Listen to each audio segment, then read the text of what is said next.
Quand vous êtes fumeur, en fait, vous inhalez régulièrement plein de substances nocives et une qui est la substance psychoactive du tabac, qui est la nicotine. Et cette nicotine, c'est elle qui va créer cette dépendance. Le fumeur n'arrive pas à s'arrêter de fumer parce que justement, il manque de nicotine. Il a beau comprendre que c'est mauvais, il a beau se rendre compte et ne plus vouloir toucher de cigarette, la nicotine se rappelle à lui et lui donne ce qu'on appelle un craving, une envie irrépressible de consommer sa cigarette. Eh bien, les substituts nicotiniques s'opposent à cette envie en allant alimenter comme ça les récepteurs dans votre cerveau à la nicotine. Et ainsi, l'envie de fumer est moins importante.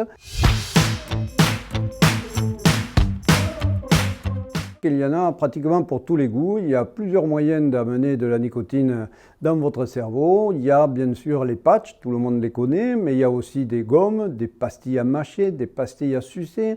Il y a des sprays, il y a même des inhaleurs de nicotine. Alors, des effets indésirables, il y en a un qui est l'intolérance au patch, et ça, il faut l'entendre. Il y a des gens qui ne supportent pas l'alcool, donc il ne faut pas hésiter à changer de marque de patch. Parfois, ça suffit. Et il y a également, on peut avoir des signes de surdosage, mais qui ne sont jamais que la traduction d'une soirée où vous avez beaucoup fumé, une espèce de gueule de bois qui fait que vous avez un peu mal à la tête. Mais rien de grave, et même si vous fumez avec les substituts, bien entendu.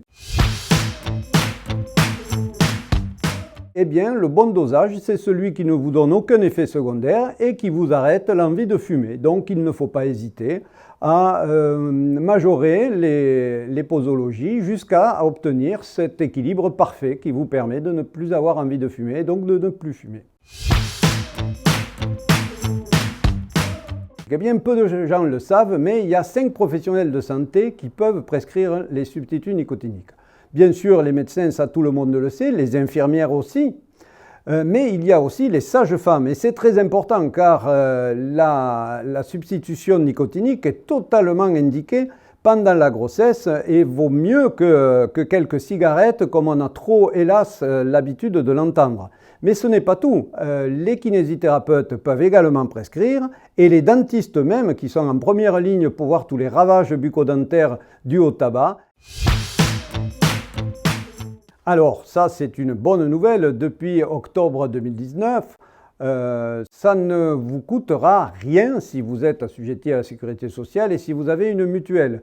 Et ce, quelle que soit la durée de prescription, car on peut les prendre très longtemps, et quelle que soit la posologie, parce qu'il ne faut pas se contenter d'un seul patch ou de quelques pastilles. Il faut trouver la bonne dose. Il ne faut pas avoir peur du sevrage tabagique. C'est trop important, 70 000 morts chaque année en France. La maladie, c'est une maladie qui touche à l'addiction. L'addiction, c'est un dysfonctionnement du plaisir. Donc, il faut prendre du plaisir à arrêter de fumer. Il suffit de se faire accompagner par un professionnel qui lui-même n'a pas peur de la nicotine, parce que la nicotinophobie est quelque chose qui existe autant chez l'usager que chez le professionnel, mais avec les bons dosages de substituts nicotiniques et un accompagnement de qualité, on peut se débarrasser de ce qui correspond à la première cause de mortalité en France évitable, à savoir le tabac. Bonne chance!